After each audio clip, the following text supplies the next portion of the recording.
Hello, I'm Steve. A little about myself. I'm a retired law enforcement officer with 20 years of service.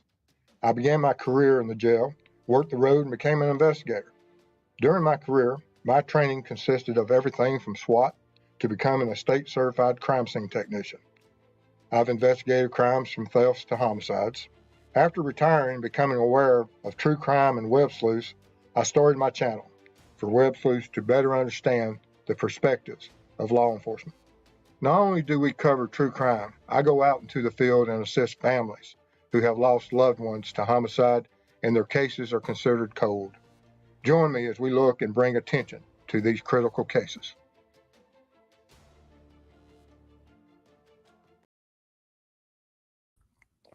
Hello, everyone. I'm glad you're able to join us tonight. Um, the Morning Watch crew, we are a special breed of people that like to stay up late at night and talk, and appreciate all the people that are here. And as always, just a little bit of a reminder, if you're new to the channel, respect families, respect each other, respect the mods, and we'll have a little bit of a presentation tonight and then slideshow, and we're going to be talking a little bit about some of the lessons from evil that we see and that we have to learn from, not just as individuals, but as from law enforcement also. As some of the cases we'll be looking at tonight, you'll see that different departments are at different levels of abilities. And it becomes extremely apparent when it goes to trial. And we just recently saw one that went to trial, and we'll be looking at it. And we have a couple of cases coming up that will be also of extreme interest to us. But before we get into that, recently, another thing we have to be aware of, and all of us are subject to this type of criminal activity. And we'll see, as in the Idaho 4, that this played a large part of someone becoming infatuated with them, placed them under surveillance, and eventually led to 4 homicides. But there was a couple up in Washington that were podcasters. This, I think, was just a couple of days ago. And they're both of them are victims of a homicide from an individual that had become infatuated with their podcast. And I'm Muhammad Nasiri and Zora Sodakai. And if I've messed up their names, there's no disrespect. We're trying to honor them as best I can. But these individuals, just within their own home, doing something that they enjoyed, and someone becoming infatuated with them and pursuing them, and to the point that these offenders, and it's important to realize that it's not what you as an individual think of your relationship. It has nothing to do with what your thoughts are. It's with that violent offender, that person that is infatuated. It's their thought process, and we have to respect and learn from the mistakes of that sometimes our court systems make, and law enforcement and judges, that they don't always are able or capable of providing the safety that we expect from it. So we always have to be aware, and we have to learn from each of these instances of how much true evil is really out there. And this here is just an example of, and like I said, one of the cases we'll see with Idaho, that you will see that that absolutely played a part. All right, so let's see here. Let me go through chat right quick and see what we got going on. Cindy, good to see you. Oh, Ali Alexander, got us a new member. Thank you. We appreciate your support. You get the blue light there. And for those of you that are new to the channel, anyone that supports the channel, Mrs. Steve requested that I place a blue light so that she quite good at keeping up and honoring the people that whenever they support our channel by flashing the blue light, and just part of the program. But absolutely, thank you for being here. Your support allows us to go out and work cold cases, and we thank you. All right, Dave's here. Good to see you, Dave. Jennifer. Jennifer. She absolutely a great mod. All right. Betty, good to see you. Copper Horse, good morning. Got Copper Horse up here in the morning crew this morning. Excellent. Absolutely. And Eddie, yes, hit the thumbs up.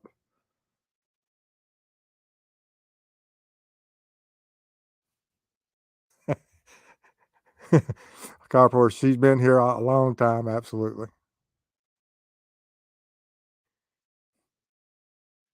Oh, yes, yes, absolutely. The morning crew, like I said, we're a special group of people that out here on the eastern part of the United States. Maybe not so much for the in the middle and western. Y'all haven't made the midnight hour yet. The morning watch, and the morning watch is typically this chat is in law enforcement. It's at midnight to sunrise time of day. Yes, Dwayne's prospecting adventures. Cop horse is everywhere. Absolutely, absolutely. And I wish Molly would get better quick. I absolutely adore her, and she is such a great mod.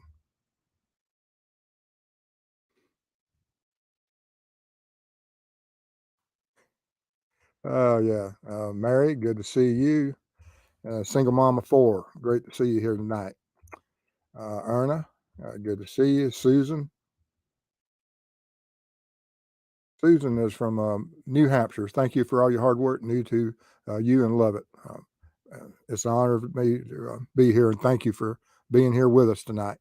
Wendy from Australia. Excellent, excellent, excellent. Let's see.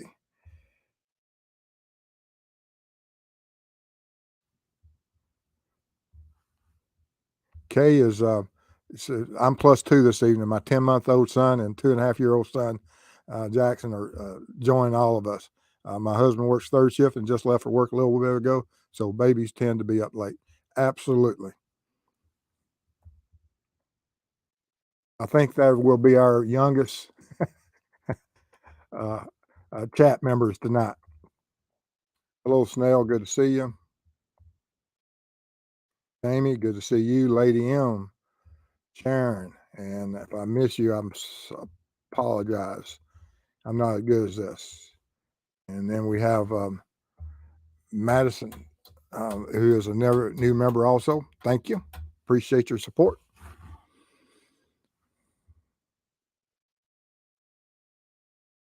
Yeah, Cop Horse got the, yeah, you have to remind me on the blue light because Mrs. Steve is so much better. Uh-oh. We have a blue alert here in Missouri, Steve. 2 officers shot, suspect on the run. Prayers for them. Absolutely. Absolutely. Mary said that they had snow flurries this morning. Christy Evans here, Louisiana. All right. Oh, Gulf Coast of Florida. Mrs. Steve is so jealous she wants to be in Florida right now. Diane Crawford, good to see you. And get called up here, and then we'll get into our program. Charlene Bound, hello, Mr. Steve. Good to see you tonight. All right. Okay. So let's get into the slideshow here and talk about some things. One of the cases we want to look at in law enforcement, and this is as far as investigations. Um, of course, it's a horrible crime. We had 4 innocent victims: Madison, Kaylee, Ethan, and Xana. And if anyone has any information on this case, absolutely make sure that you make the authorities aware of all the information so that they'll be able to have justice for these victims. But this case here, when we watch this case, and I've seen a lot of investigations in my life and my career, and with the web sleuths out there, everyone is quite aware of how law enforcement approaches these, and not all the time do we understand everything that's going on at these crime scenes. And then we get frustrated rather quickly now because we see everything on TV, and we see some of the successful cases that are come to a conclusion in just a matter of days and weeks. And this one, it took just a little bit, several weeks. But as far as a difficult case to solve, they absolutely went out there. Everything they did was absolutely led one step closer as they continued in seeking justice and finding the offender, which they were able to do. And they have an individual that Colbert will be going to trial in the coming months. And as we see new information released constantly and see information being sealed constantly as far as what happened this last week, is interesting, and of which we really, the courts will have to protect the court system so that we have a fair trial. And some courts do it certain ways, and we're seeing how they're able to do it and doing it their way. And we'll see how it works out. I don't still unaware if they're going to have any of this at any point televised, such as what we saw with the Murdaugh homicide trial, and which is extremely interesting. We'll be looking at it. But this case here, from the video cameras, those initial moments, responding officers, and the amount of time that it took the investigators to get in there in-house. And some people say, well, why didn't they just start investigating at the first moment? Well, they did, but they have to, the investigators have to go and ensure that they obtain search warrants and things, and that takes a little bit longer. And so a few hours is always worth it, for the fact that you are not certain in those opening moments and that chaos that who the offender is and what connection they have to that household. And so we have to, certain steps have to be taken. And it most certainly was with this case. And, they have collected potential evidence from the knife, the DNA profile. They're still looking for many items, the clothing, the mask, gloves. They have some shoe prints, which I've been doing some additional control tests on the shoe prints. And Tuesday, I think we'll be having the show on it. And whereas I'm finalizing, and I did the Amido Black with synthetic blood, and learned something about the synthetic blood and Amido Black today. Whereas the synthetic blood works perfectly with luminol, it doesn't work perfectly with Amido Black. Didn't know that at the time, know it now, and we'll be going, and I'll have to get some at some point some type of controlled blood samples, so that I will be able to show you exactly how the Amido Black works. But currently we don't have that. And but this evidence that's out there, and then one of the things in the search warrants that was alluded to was the shoe print that was recovered outside the surviving witness's room. And I did a control test a couple of days ago, and to satisfy my mind that at what point and how far can a shoe transfer bloodstains. And so to do that, I created this control. Mrs. Steve participated.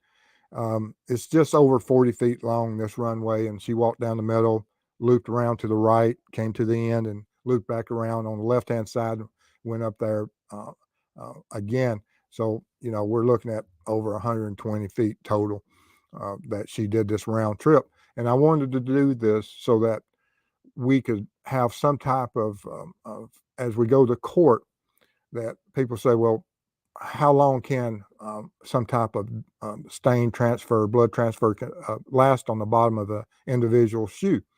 And this is one way that I can show the example and do a control, and so that you'll be aware that it's not going to be just 5 feet, 10 feet, that it's, close to half of a football field, and probably more than that in some instances, depending upon sole design. But I used a Van shoe like what was described in the search warrant.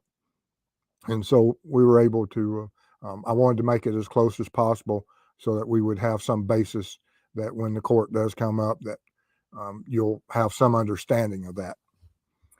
But this is one of the shoe prints that we'll go more in detail on Tuesday night. That the picture on the left is where you can barely see the shoe at 24 feet. The one that's a little bit, I have the arrow pointing just to the left at the 10 o'clock position or 11 o'clock position of the shoe print is 116 feet on that round trip that Mrs. Steve took.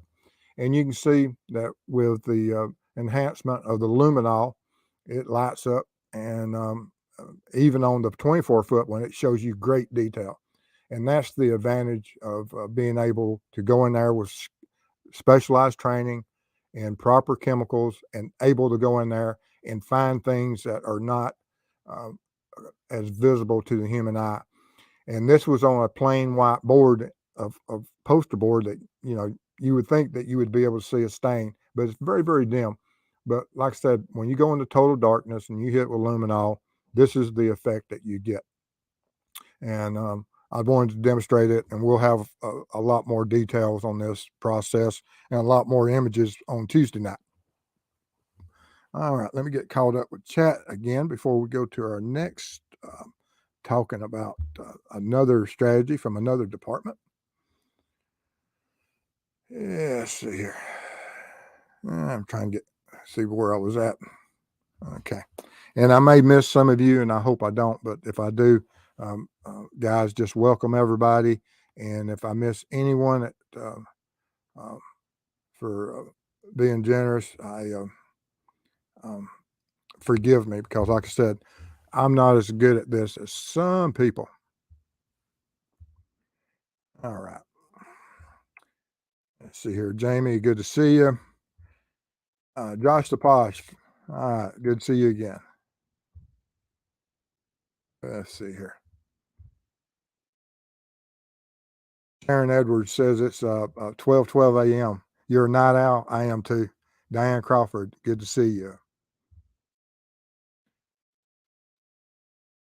Alexander, love our boys and girls in blue. Absolutely. Let's see. Go try to keep up with chat. Don't want to get too far behind in cat. QS, good to see you. Or QS.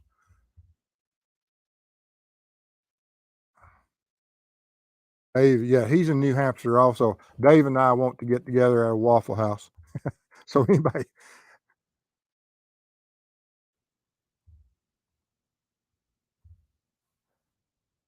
Jamie Hicks, I totally host Mrs. Steve. She is a bomb. Absolutely. Good to see you, Lisa.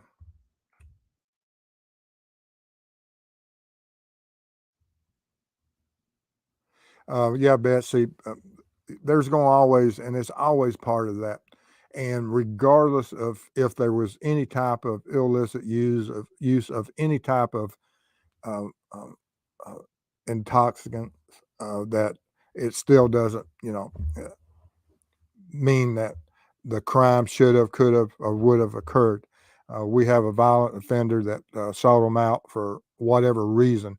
But yes, you often see that when homicides. I don't know if I've ever seen a homicide that there at some point during the investigation, some type of illegal drug behavior wasn't mentioned, and true or not. And it's often a rumor that comes up in those.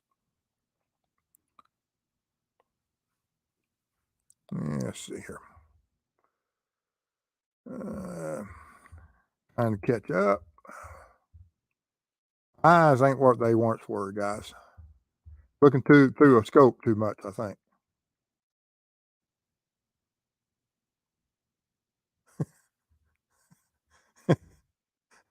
Jamie Hicks. That's funny.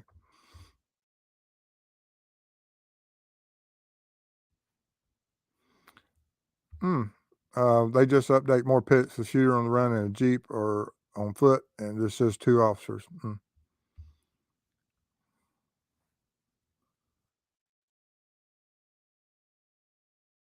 Terrible. Dwayne says, pig's blood. Yes, I'll have to get something that I can work with so that the uh, amido black works with proteins. And evidently, they don't have a way to introduce the proteins to the level in the synthetic to work for my testing. So I'll have to go to something else.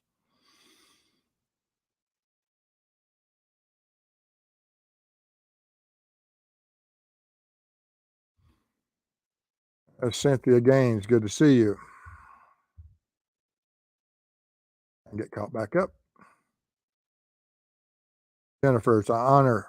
I, trying to become an ambassador for law enforcement so that we can see how everything works and how law enforcement looks at certain things. And it's all logic. All logic. I wish Spock was a law enforcement officer.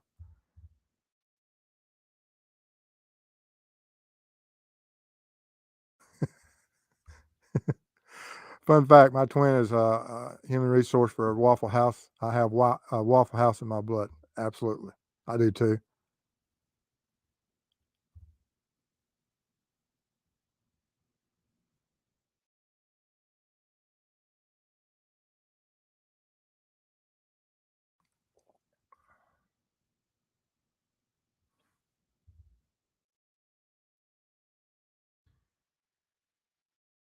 Let's see. Yes, Ernie, I see that there's on the two officers. Yes, I hope.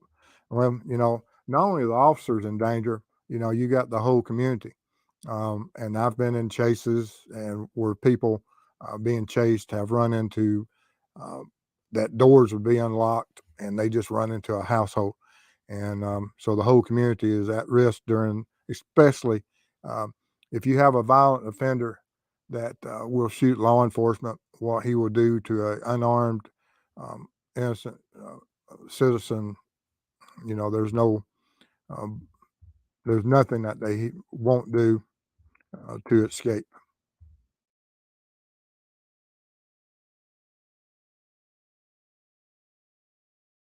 Lady, I hope you can stay as long as you can here.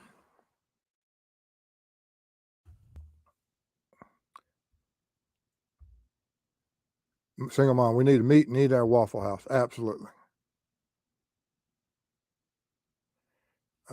Erna, I take it, are you, regardless if you're in the area or not, but yes, always keep your doors locked. Okay. All right. So as keep us updated in chat and y'all discuss that and we'll go along with our program. Our next investigation we're going to look at is on the opposite end of the spectrum, uh, Delphi. Now, there was a lot of great things done with the investigation, a lot of data collected.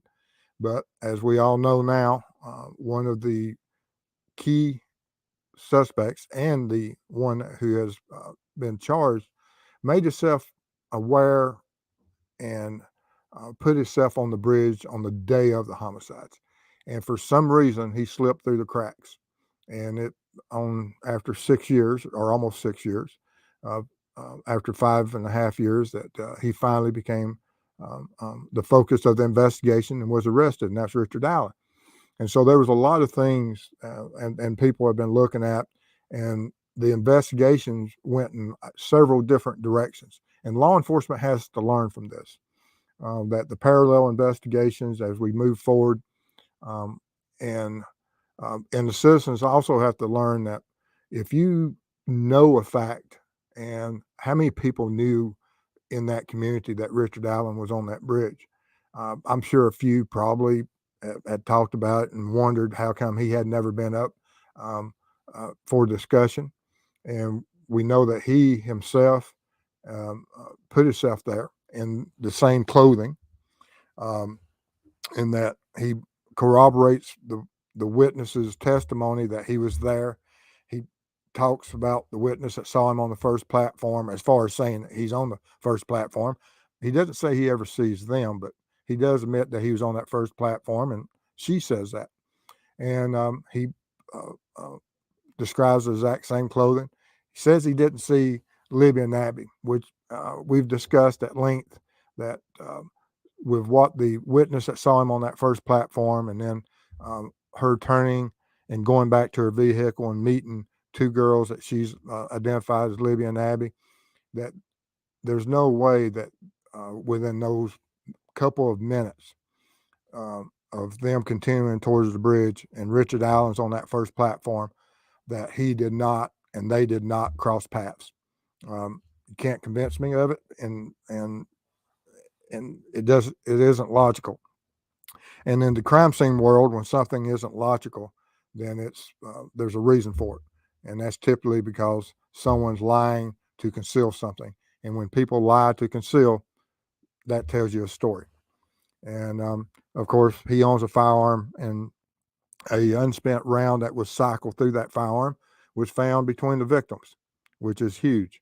And so, if this does go to court, which we don't know, but if it does go to court, it's going to be an uphill battle that the defense is going to have to squash a lot of evidence. And of course, Richard Allen has his interviews that he did back in 2017 and then in 2022 of speaking about certain things that were going on, and he never backs away from it, and which he's painted himself into a corner. And I'm sure his attorneys are looking at that and trying to figure out exactly how they will overcome these obstacles that Richard Allen has placed on them. All right, let me get called up again.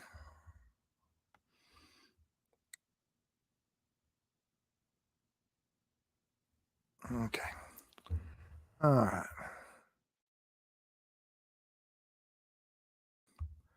right. In your opinion, Steve, do you think you have enough evidence to convict at this point? And that could be for either case, but yes. Where I was concerned on of the three cases we're going to be talking about tonight, which Delphi, the Murdaugh homicides, and the Idaho, that are the ones that concerned me the most is the one that we just got the conviction on, because I thought for sure that was going to be on the Murdaugh homicide, that was going to be a hung jury, and because without the video we wouldn't even have a trial. Paul taking that video and Alex's voice being on that video is the only reason in my world that he ever went to trial. Without that little old video of that dog, we wouldn't be here. And so that's my personal opinion. And other people may say, and I think the jurors said that even without the that video, that it would have been a tougher case for them to come to that conclusion. But the video made it extremely easy for them to do so. But on all the cases, yes, I think they have enough evidence if it's presented right, and they can keep all the evidence in there. Pigeon Mac, I need hash browns. Absolutely. Sometimes tater tots aren't enough. Sometimes you need hash brown, but tater tots are good too. Oh my goodness. Jamie's got them scattered, covered, smothered, diced, chopped, peppered, capped. They added mushrooms in the late 90s. I get mine scattered, smothered, covered, and chopped is how I take mine. Grace, can't keep your eyes open. I'm sorry. CJK, I'm glad you came in for a few minutes before bed. Wendy, yes, I'm glad that they got this Richard Allen also. Lady M, it's past dinner time. Cynthia, yeah. We the morning crew is well established and well known to the Waffle Houses across the country. And on Idaho, do you think they have enough evidence at this point for a conviction? Yes, that DNA, it's not like with the Delphi case, whereas they had a partial, and that we know of now, that may have changed since then. But with Idaho, we have on a sheath matching the description that will cause the injuries to these victims, um, types of injuries, and they would be able to go in there and do the measurements of the different types of injuries and see if that type of blade is capable of those. And I believe so, or they wouldn't have brought it into um, the probable cause. And so, yes, I do believe they have more than enough to get this to a trial and to a conviction.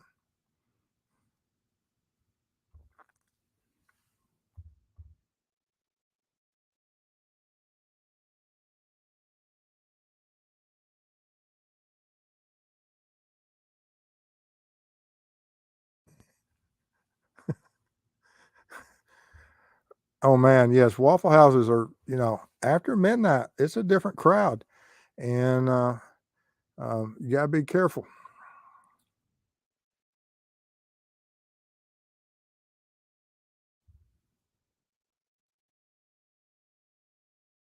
Oh man, Charlene, I did. So I take it that you're from Delphi. I was there a couple weeks ago.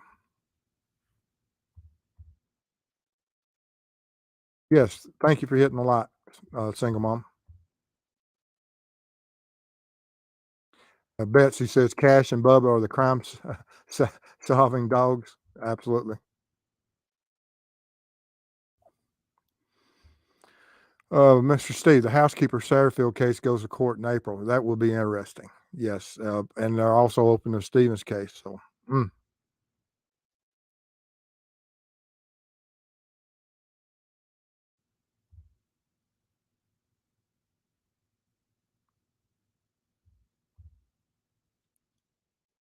yeah, Murdaugh shouldn't have took the stand. I watched a video today where O.J. Simpson was giving his 2 cents on Murdaugh taking the stand, which I found absolutely amazing.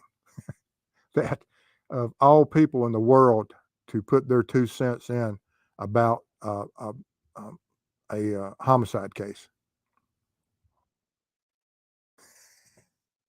Dave, I ain't eating no grits. Come on, Dave. Come on. Triple S is here evidently somewhere. I missed them. Biscuits and gravy.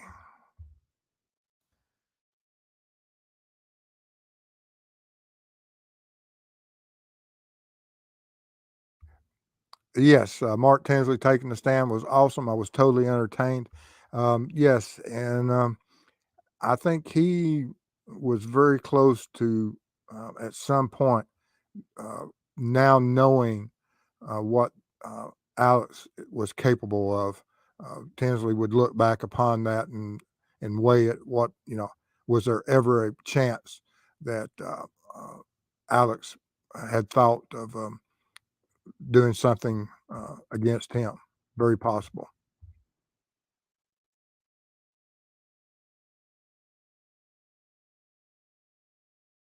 Yeah, Jamie. No way, OJ.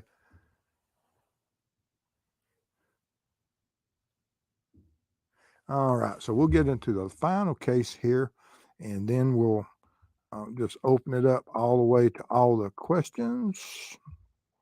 But then, like I said, well, Alex, some of the things, and I've still been doing a couple of control tests. Chris and I, with the mob crew, for any of y'all that are unfamiliar with Chris, which I doubt that there's anyone out there that's not knowing mob crew, monsters under our bed, Chris. Um, we're going to be doing some work together on cold cases and things this year. He wants to assist and help me out, and I look forward to working with him because we work well together, and I'm looking forward to our future together.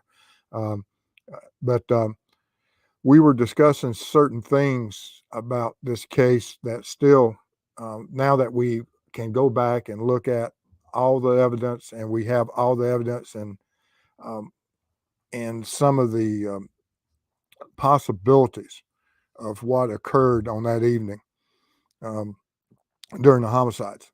And it came to me to go out and do a control for one of the things that um, modern technology allows people to do, but it's also a curse.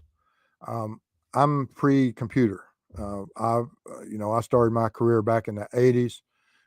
Became certified late '80s, early '90s, as far as a crime scene investigator. And while computers were coming on board and being used at certain things and for certain things, they weren't widely used in small departments in the South.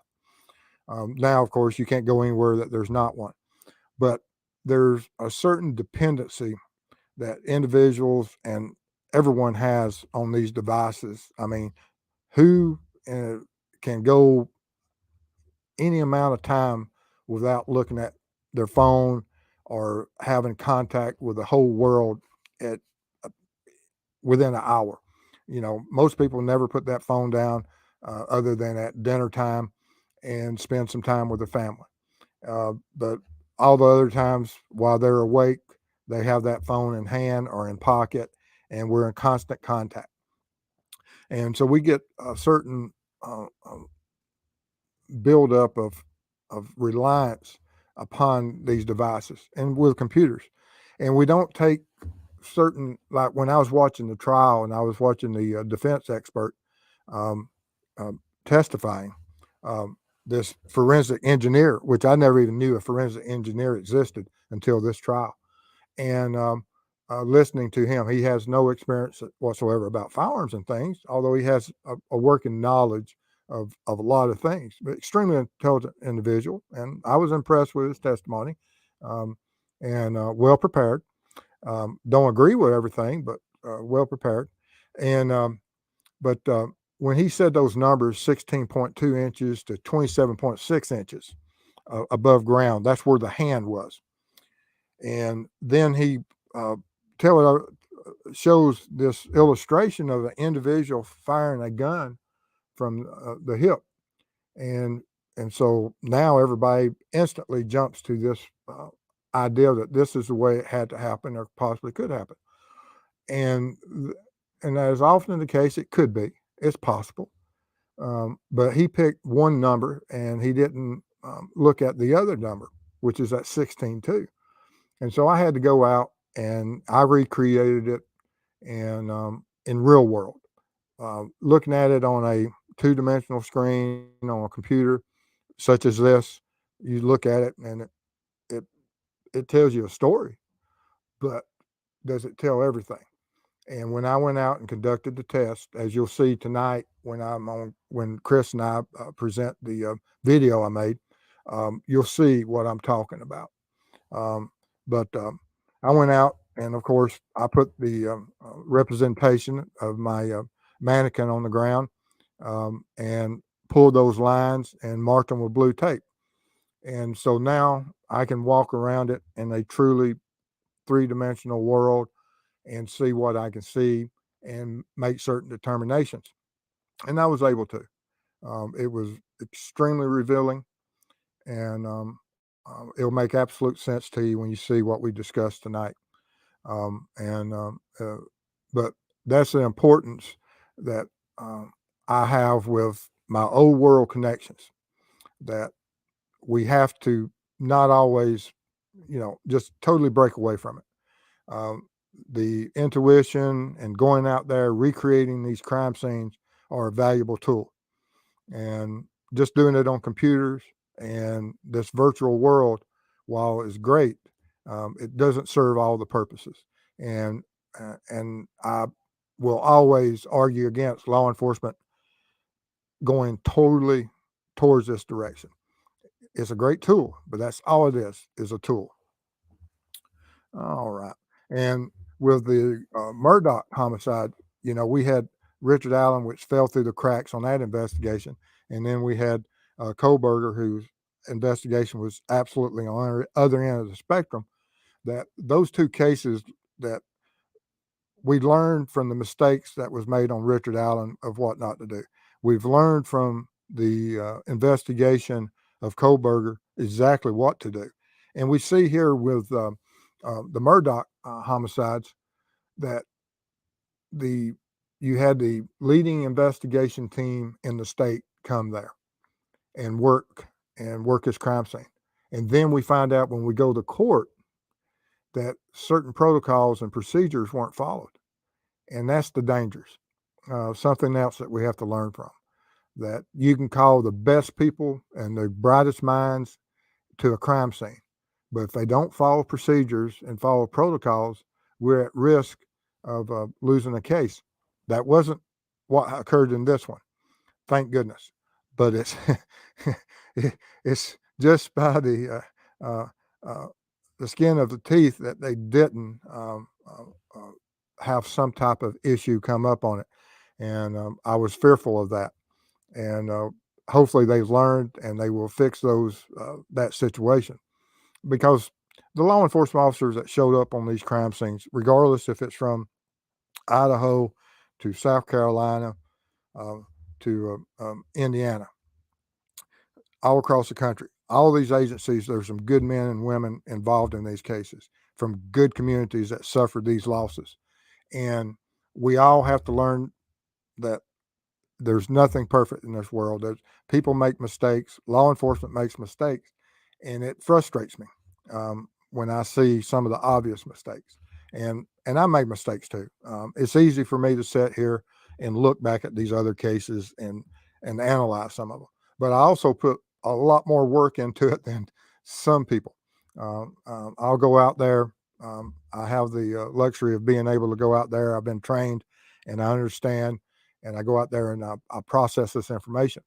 And it will absolutely change your mind when you go out there and recreate the crime scenes.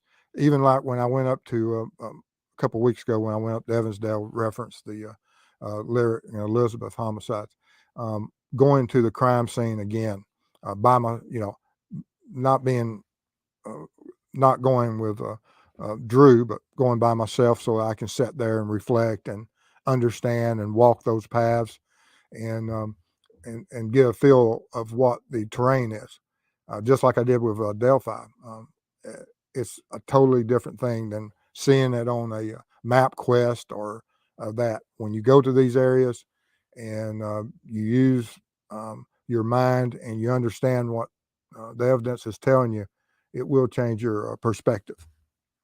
All right, let me go back into here and see what we got in chat. Hopefully, I'm not too far behind. I'm pretty sure I am.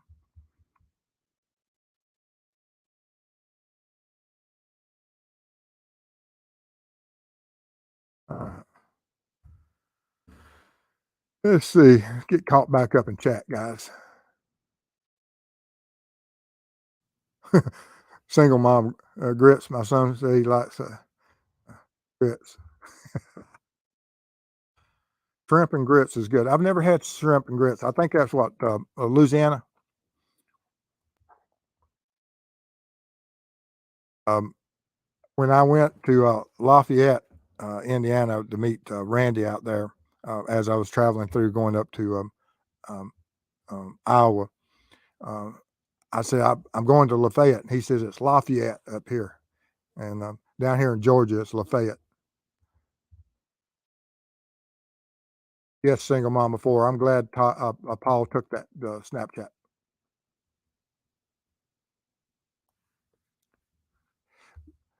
There are a lot of different restaurants out there do offer all different types, and it just depends. In law enforcement, they tell you be very careful taking gratuities and things, but um, some law enforcement officers, agencies, and things, they don't make a lot of money. And I worked with some officers that were absolutely greatest heart, didn't make a lot of money, or and so we appreciate anyone that does offer those gratuities. Now they train us not to accept those gratuities, but they do. Officers do, and I understand.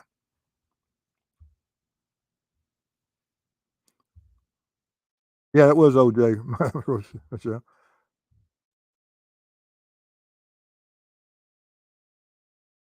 Josh Saposh, you're going to go night. See you later, buddy.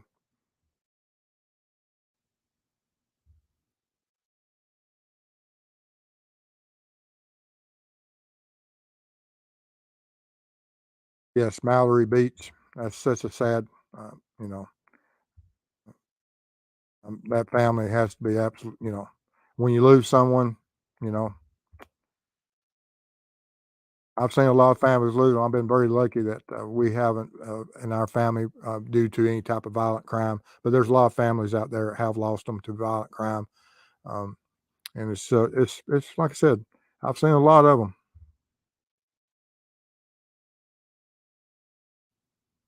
Triple S. I'm working on some differential equations. Glad you're here.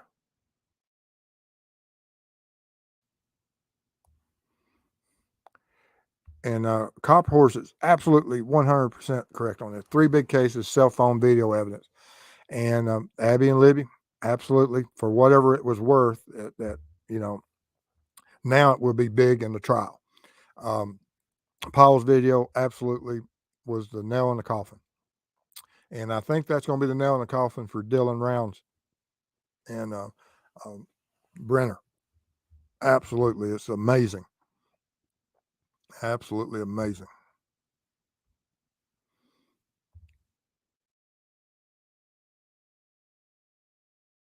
Eric Bland's pretty sharp. What I understand, I think he even has his own podcast somewhere. I haven't watched it yet, but I need to.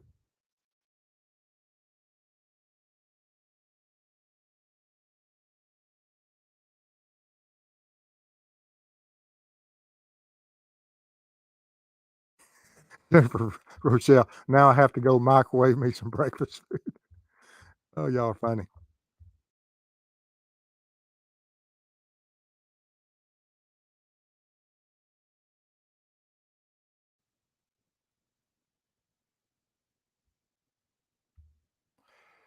Steve, do you believe in graphology?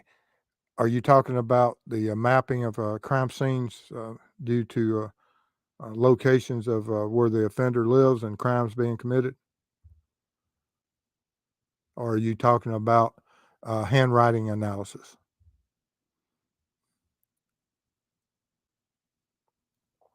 If you're talking about handwriting analysis, some people give great weight to it. I don't.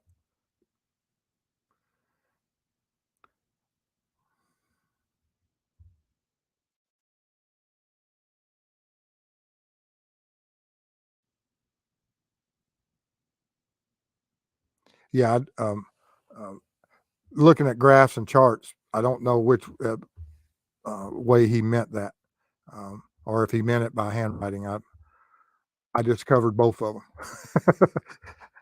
One I do believe in, one I do not.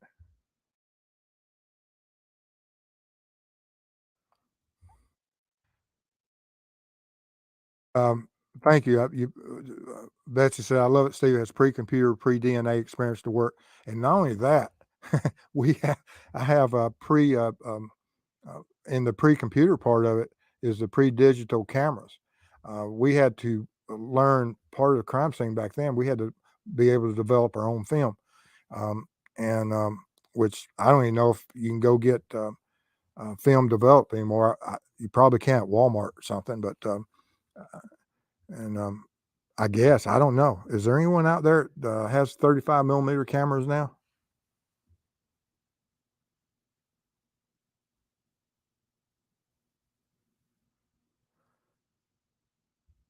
Yeah, I have everything from crime scenes to a place to shoot. Yes, absolutely. My neighbors enjoy it.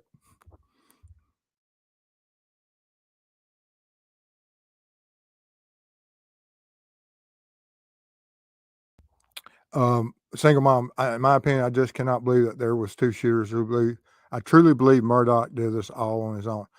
I was split there for a long time until I figured out, which doesn't mean that's how that phone changed orientation, but it took me away that if that phone changed orientation, um, and it was in the hands of someone, we had to have two people within half a mile of the homicides at the same time. And but with the vibrations of that phone possibly changing, then of course I went to one. And but still could be a second individual involved. We just don't know until else is charged or Alex comes out. And how could you even believe him if he did come out?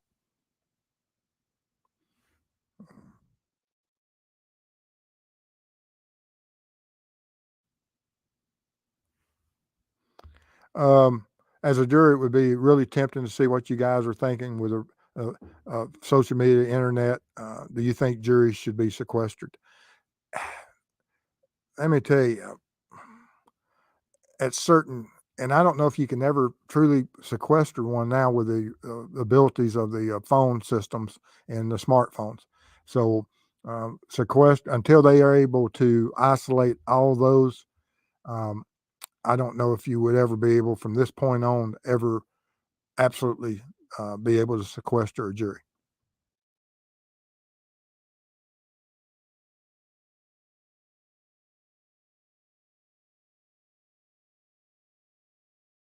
Triple S says in Virginia is Lafayette. Okay, here in Georgia, it's just Lafayette. That's strange about regions.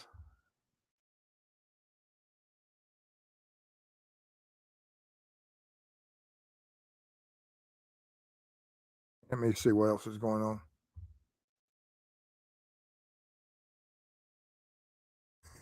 Pigeon Mac, adding shrimp to grits changed it.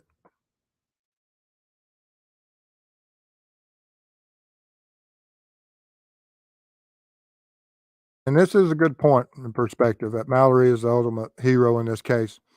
Yes, she did pay the ultimate price, and you're right. Without the how many more years without this investigation going ongoing into the financials would he have continued that dynasty?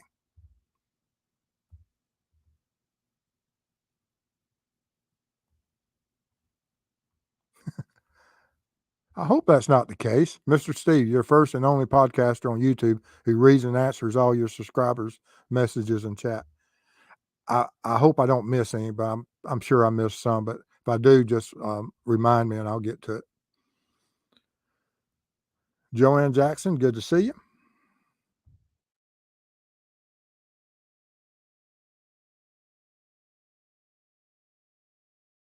Joanne said she'll be a member at the end of the month. Absolutely.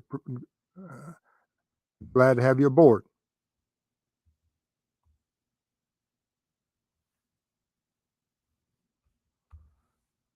Sledge agent here. Enjoy this guy's detailed information. Appreciate your service.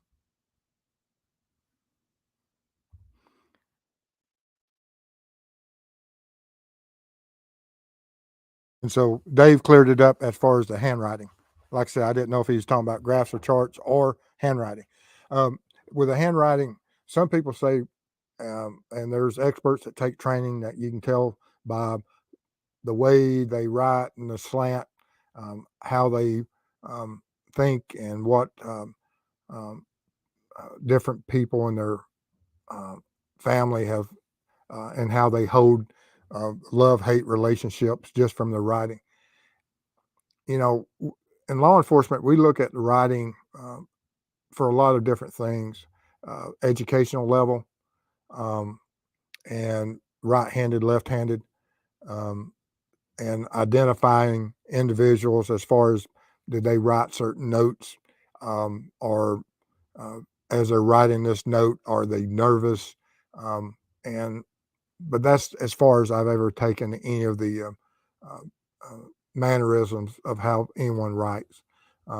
As far as trying to determine if they were a someone that is under some type of mental stress or abuse or any of that, or have hate for their father or mother. I'm not so much into that. Just my opinion. Now there may be people out there that can, but I don't put a lot of faith in it.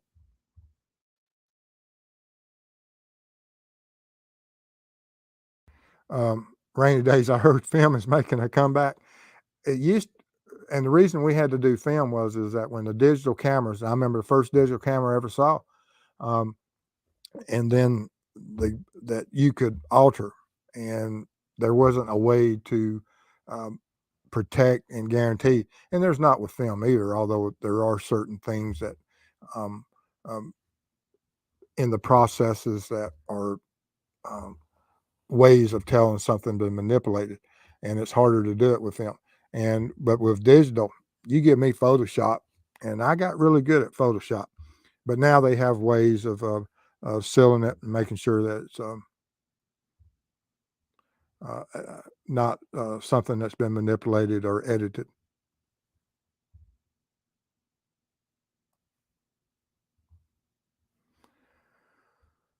Can you believe Maggie only had $58 in her account? That it is interesting.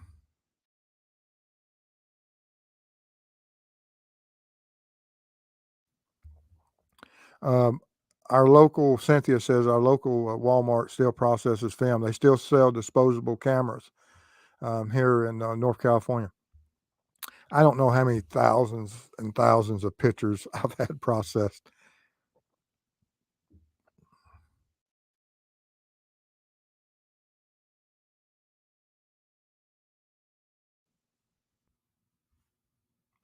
And this is interesting, Ann, that Dylan Round's case, apparently Perp offered to say where body is if he gets Dill taking death penalty off the table. But Dylan's parents rejected a plea trial for someone who admitted guilt. And like I said, it's up to the parents, and hopefully they are able to find him at some point and bring closure. And Chris and I will absolutely do everything in our power. And if they give us a chance, I look forward to going out there.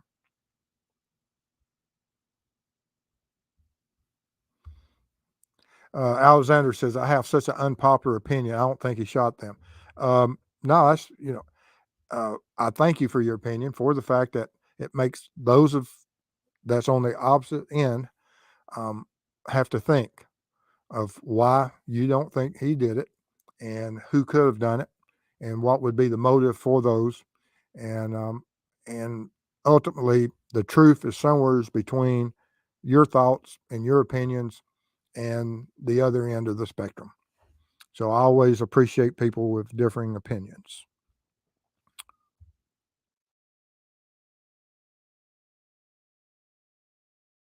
QS, I hope you cover some of the Dylan Rounds case. I'm interested. Yes, Chris has had me on his show numerous times, and we've discussed it. And back when we were first discussing the boots and the phone call and some of the declarations that Brenner had made about that he hadn't seen Dylan in months, and that the boots, you know, he told them there. Yeah, I had interest in Brenner quite a while ago.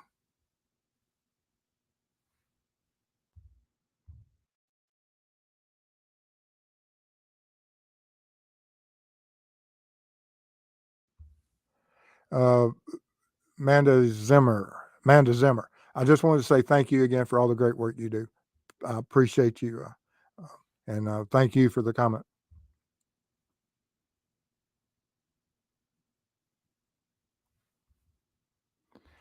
Jamie Hicks, you break down complicated concepts to us so well. I understand everything you say. Thank you very much. Absolutely an honor.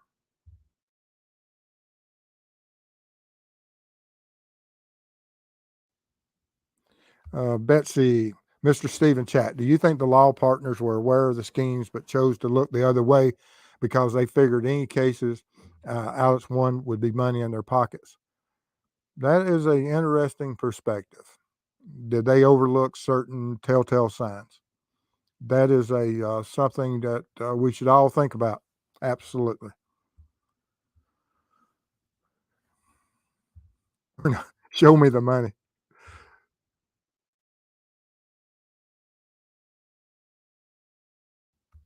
All right, you got your tote bag. Mrs. Steve has one.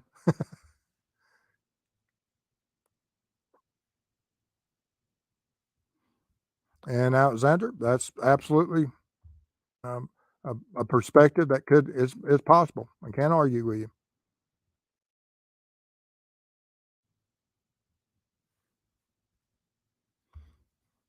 Freedom Forecaster, Copper Horse. I live in Daytona Beach area now. Just survived bike week 2023. Reason I was asking what part of Georgia Steve is, I still have lots of family there. Just Metro Atlanta. And but Mrs. Steve loves Daytona Beach a lot, so uh, uh, just send us an email sometime if we get down that way. We'll pick up go to the Waffle House and have a cup of coffee, and that's Freedom Forecaster. Uh, my email is steve@truecrimeweb.com.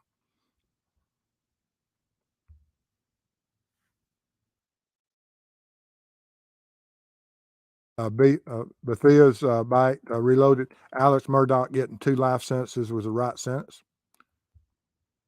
I would have.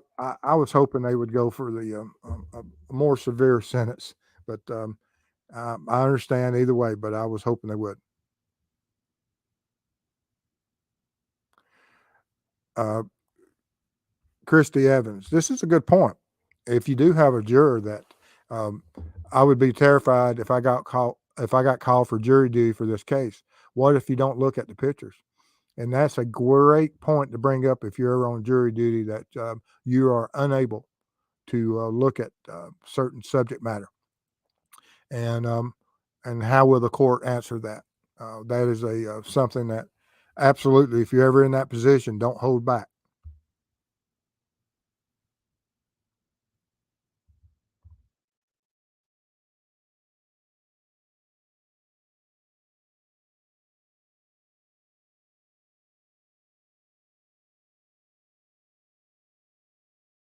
Indiana Nana, I get called up again, guys.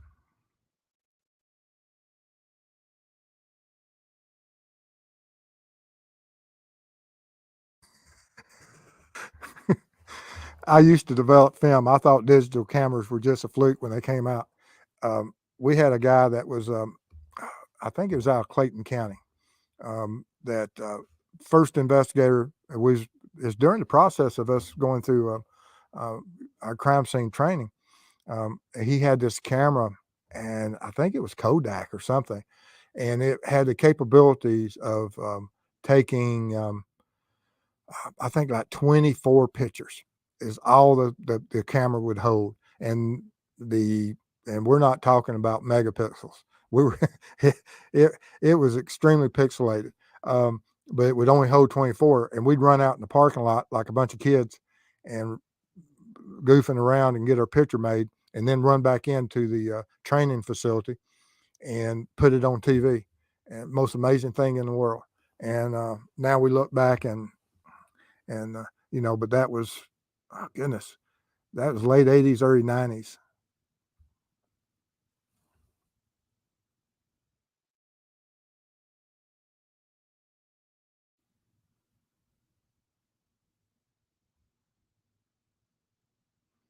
Parker Marie says that when I walked the crime scene afterwards, you tripped on that door.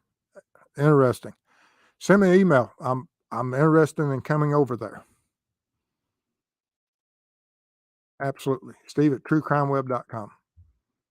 I want to get over there. There's some things I would love to see over there. Absolutely.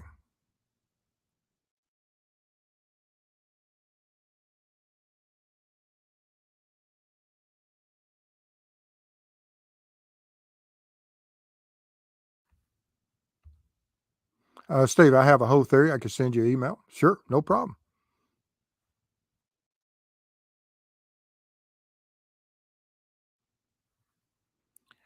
Oh, let me tell you, yes, I understand politics.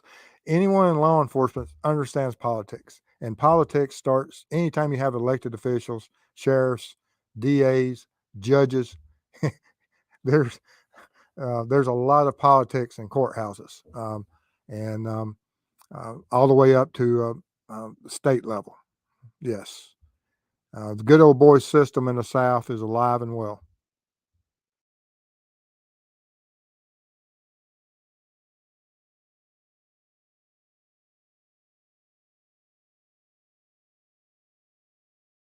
Jamie, you come in anytime and speak with us. We enjoy your company.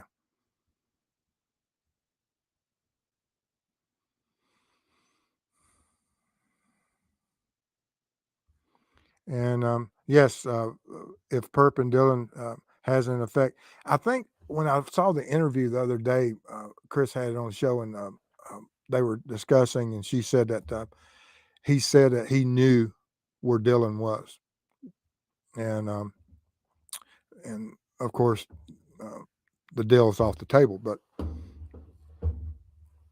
um, will that get into court, and how could they present that? And because um, I, the way defense attorneys are and everything, I'm sure it would be easily gotten into court. Um, but does it qualify? Because they have to prove a lot of things um, that occur for a uh, severe sentence.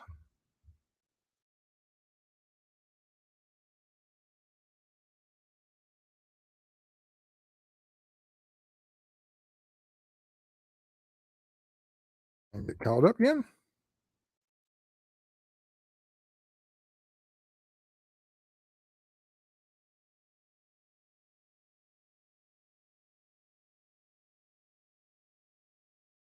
Indiana Nana, hello. Mrs. Steve is asleep right now.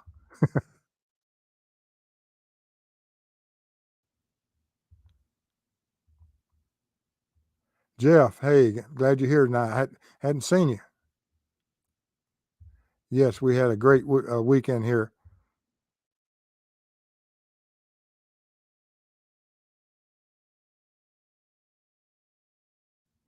Are you talking about, y'all remember the camera, the Polaroid? I think some of the kids now can get those little Polaroid cameras now.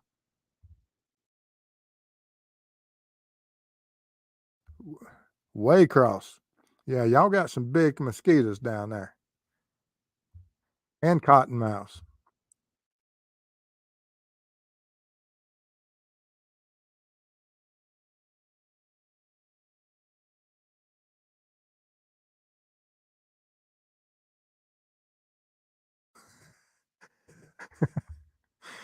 The new owners of Mazzelle should sell tickets to all the true crime junkies. They could have a gift shop of Bubba and Cash T-shirt. You're probably more correct than you realized. Uh, I think those guns are on that property somewhere. Like when Buster was testifying that there's a lot of swamps, and I saw the other day, I didn't know they had boats, and Chris was doing a presentation, and across the back end there, I saw a couple of those boats. I found that interesting.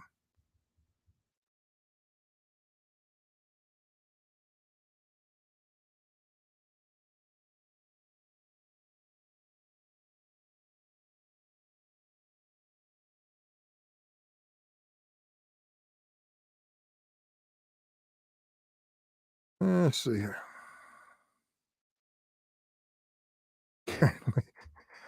I hope the person who bought Moselle isn't turning it into a true crime tourist destination. No, but I would love to give it a tour myself, though, but for a purpose.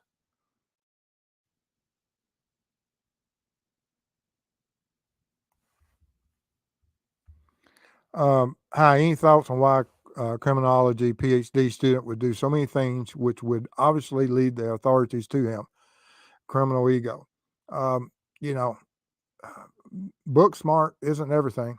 Um, there's some people that are just naturally, they can read and have a plan. And even in law enforcement, we have plans, and very rarely do they go as we anticipate, especially whenever we're doing certain things of trying to arrest people, because human nature, no matter what happens, the unexpected happens. And is that what happened and got Koberger off step that night? Very possible that, you know, it's like dominoes. Once something goes bad, it continues down that path. And is that the case with this?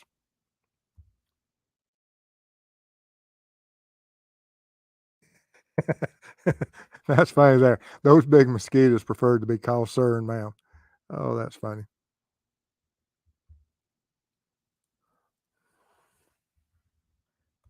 Let's see here.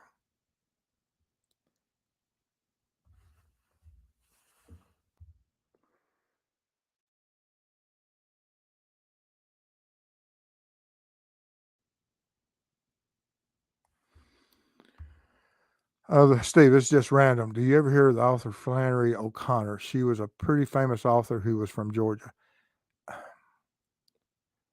Man, that name is, I know some O'Connors. I just don't know if it's that linked to that.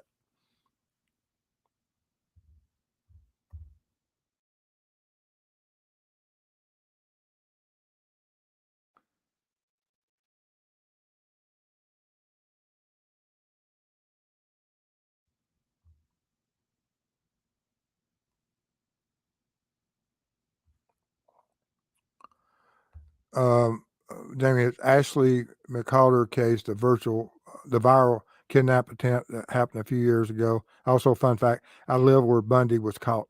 Bundy was caught in several areas, and so I'll have to look up the other case, um, and I will have to because, like I said, he was captured after several escapes, and a couple of times.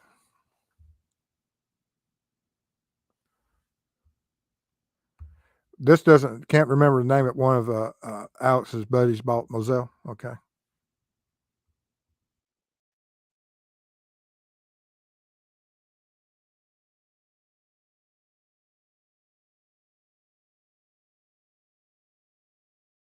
And Ann says that I was surprised to learn that Alex had only recently acquired Moselle as some sort of payment for something somebody owed him, and um, and that's common here in our area of where attorneys will take collateral, and if the families aren't able to meet those payments, that um, attorneys will file on the properties.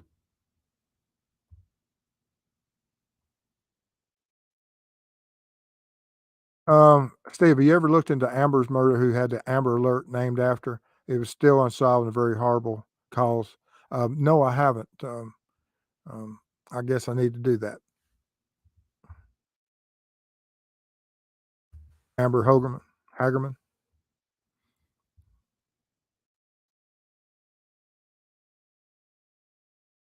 Darlene. Yes, I have some great people in my community. Absolutely very proud of them.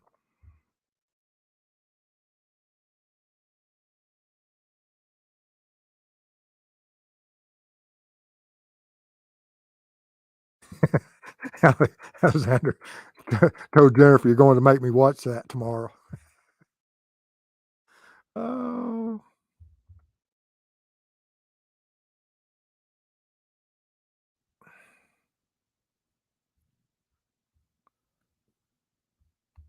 now Bundy was definitely caught here. It's kind of my town's claim to fame.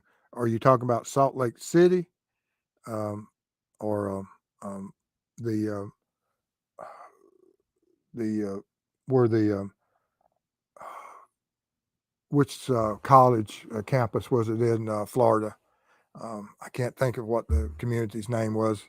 Um, is that I drove through it 100 times. Can't think of it.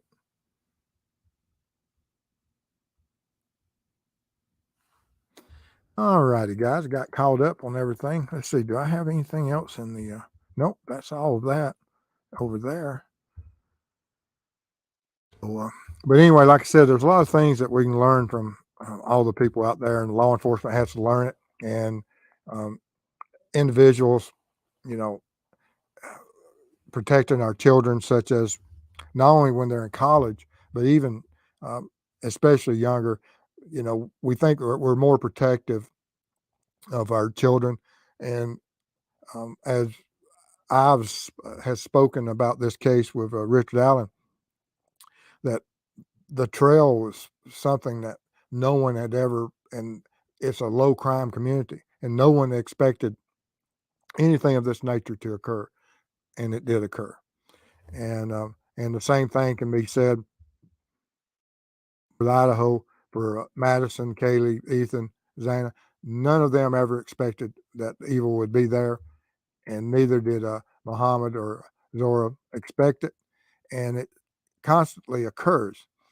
And then when you get all the way to this final case where you have Maggie and Paul, and we have video, I mean, absolutely video minutes prior to their deaths, and you would not know what was going on in the mind of this evil individual, and that's how um, manipulative this type of individual can be, um, and um, and how they can strike without any warning, and because no one knew Alex better than Maggie and Paul, and yet they were able to be tricked and fall under uh, whatever type of setup or situation that occurred just minutes later. And it's absolutely unbelievable that we have certain situations like this. Let's see here.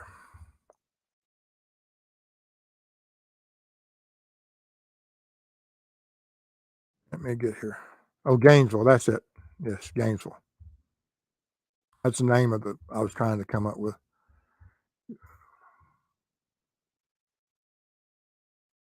All right. Let's see who else we got here. Susan.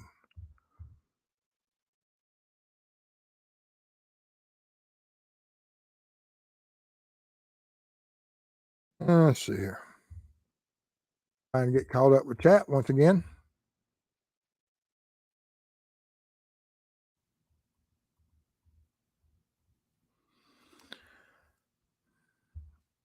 One of the victim's fathers in Idaho said BK's cell touched the home Wi-Fi. It made me wonder if he compromised the network and devices to stalk them from outside the home.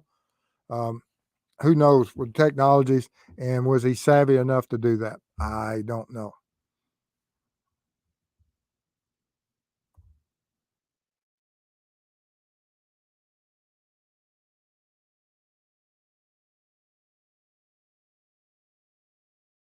Let's see here.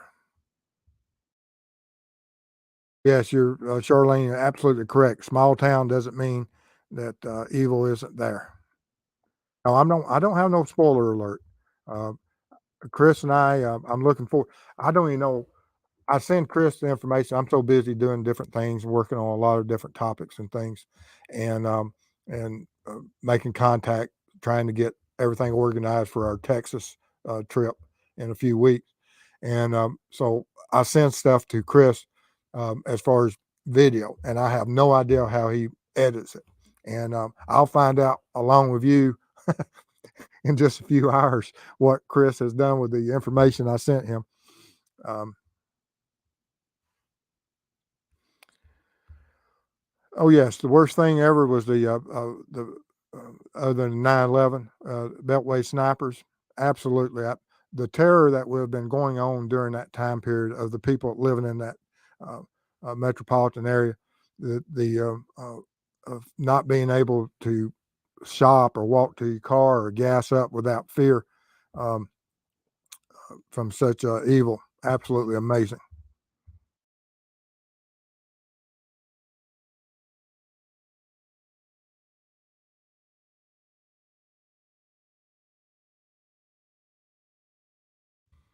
All righty, guys. Well, we've been here quite a while. And if anyone has anything else, we'll get to it. And but I appreciate everybody being here tonight. If you like the video, subscribe, or share, and like it. And we appreciate everybody being here. And like I said, in just a few hours from now, I'll be if Chris will send me a link. I don't even know what time tonight will be. Generally, on Monday nights, he tries to do it sometime around 8. And so we will, I'll probably see y'all then. And thank y'all for being here, and y'all stay safe, and we'll see y'all soon.